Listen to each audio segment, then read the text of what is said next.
Pour vérifier l'isolation du bobinage d'un moteur, ça nous prend un vérificateur d'isolation, qu'on appelle aussi en anglais un Megger.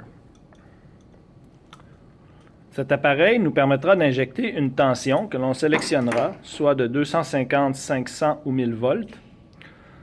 Dans le cas de ce moteur, étant donné qu'il est à 230 volts, je vais faire un test à 250 volts pour m'assurer de l'isolation de son bobinage. Il n'est pas nécessaire de faire un test supérieur à la tension du secteur. Donc, si j'ai un moteur à 600 volts, je pourrais faire un test d'isolation à 500 volts. Ce serait suffisant, ou à 1000 volts pour m'assurer que tout le câblage est bien isolé. Je dois d'abord prendre mon appareil de mesure et faire ma sélection de test d'isolation. Donc ici, j'ai dit que j'utiliserais la tension 250 volts parce que j'ai un moteur qui est à 230 volts. Je m'assure que mon vérificateur d'isolation est fonctionnel, donc l'affichage est normal. Et je retire le couvercle du boîtier de raccordement en desserrant les vis. Je peux retirer le couvercle de cette façon. Je récupère le câblage du moteur. J'identifie les fils grâce aux identifications qui sont sur les fils. Donc, j'ai un bobinage T8 ici, j'ai un bobinage T4, T5 et T2.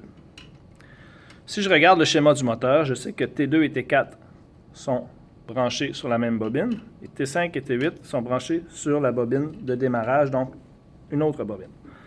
Je vais procéder à la vérification d'isolation en me branchant sur un des deux fils d'une bobine, c'est-à-dire soit sur T5, soit sur T8 pour vérifier la bobine de démarrage, et soit sur T2 ou soit sur T4 pour vérifier la bobine de fonctionnement.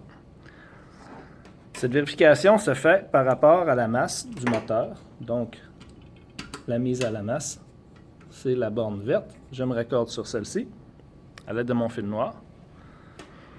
Je prends ma sonde de couleur rouge et je sélectionne T5 ou T8. Dans ce cas-ci, je vais prendre T8. J'enroule mon conducteur dénudé autour de la sonde. Je prends soin de ne pas y toucher car il y aura une légère décharge électrique qui sera injectée dans le moteur. Je ne voudrais pas prendre un choc. Je prends mon testeur d'isolation et j'appuie sur le bouton « Test ».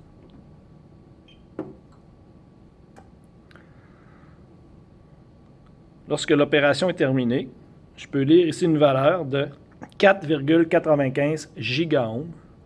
Donc, l'isolation est excellente. On a beaucoup de ohms, ce qui signifie que le moteur est très bien isolé. Le câblage interne de cette bobine est très bien isolé par rapport au bâti du moteur. C'est ce que je voulais vérifier. Donc, ce moteur est sécuritaire. Je peux le raccorder sur le secteur. Il n'y a pas de danger de court-circuit. Je prends l'autre bobine maintenant. Donc, j'ai vérifié T8, qui est avec T5. Je vais maintenant vérifier T2, T4. Donc, je sélectionne un des deux fils. Je vais prendre T4. J'enroule mon conducteur dénudé autour de la sonde. Je m'assure que mon branchement à la masse du moteur est bon. Et j'appuie sur Test. J'ai une isolation ici de 7,07 gigaohms, ce qui est excellent aussi. Donc, ce moteur, les deux bobines, celle de démarrage et la bobine de maintien, elle est parfaitement isolée. Donc, ce moteur est fonctionnel.